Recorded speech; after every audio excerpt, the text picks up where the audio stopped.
this is the kind of slip you will get if you visit an ophthalmologist as your glass prescription. Multiple numbers here, very confusing, right? Hi, this is Dr. Sandhya here from Shekhar Eye Hospital, a senior ophthalmologist and glaucoma specialist, and I'll tell you what those numbers mean. This is what we call as a glass prescription, and if you look at it in detail, normally it would have the name of the patient, the age, and something which is a unique number. Now make sure all of these are right with your context. Next, what you see is a column called VA, which is basically denoting your visual acuity. You see something called SPH, which is indicative of spherical power, something called a CYL, indicative of a cylindrical power, and an axis. And here you see two columns. This is basically a distance vision and your near vision. You know that the perfect vision we're talking about is a 6/6 and 6. Our effort is always to correct you to that extent with glasses whenever possible.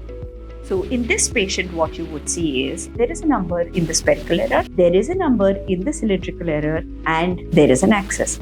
What we mean by spherical power is the minus or the plus lenses that a patient needs to see clearly.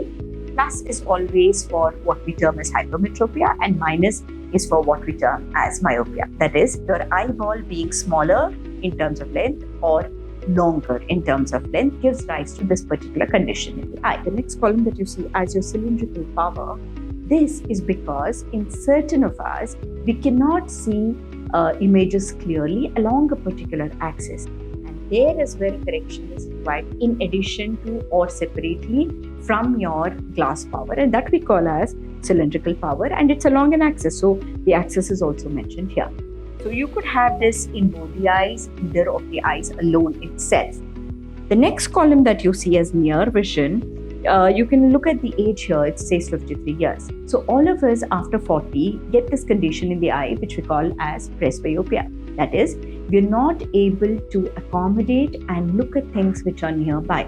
So you'll feel that you're not seeing, and you'll see certain people moving backwards to try and align themselves and see. That's the condition of presbyopia, which again needs glasses for now for correction. And here you have that eye. Now you'll see a different power here, different power here. That's because there is an actual arithmetic, or what we can call as a geometric expression of the final part. So here it's a 2.75 going to a +5. The cylindricals and the axis remain the same. It's the same here. So in this patient, the distance power is the one above, the near power is the one below. With this, you can get hold of either specific glass only for distance or glasses for near, or we call them as progressives, which have all the power together. Now let me bring into context another kind of prescription you might come across, this. Here as you see, there's a minus part for the distance. However, there's a plus which says plus 0.25, and if you look at the age, it's 56 years. Now you might be wondering, why does he have such a small plus, just a plus 0.25? That's not true.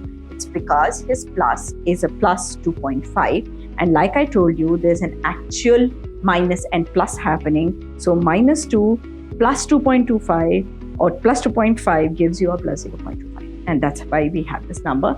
Similarly here, so there's an actual minus and plus happening. Doesn't mean your reading glass is this. No, it's over and above what you have for your distance. Last, I want to show you a patient who has an actual 0 for distance. See, in this, there is a 0 power for distance, but then there's a plus here. So the patient basically needs glasses for reading. However, with the cylindrical correction, same in the left eye, reads a reading glass, which is along with the cylindrical correction. So these are the various things that you should know about. Sometimes there's an additional thing that you need. We call it as an IPD, interpupillary distance. Very important, especially when you're going ahead to make progressive kind of glasses, because we need to know the centration and we need to know exactly where to center your glasses. So next time you're trying to look at the glass prescription, you can go around this video, try to make sense, isn't it?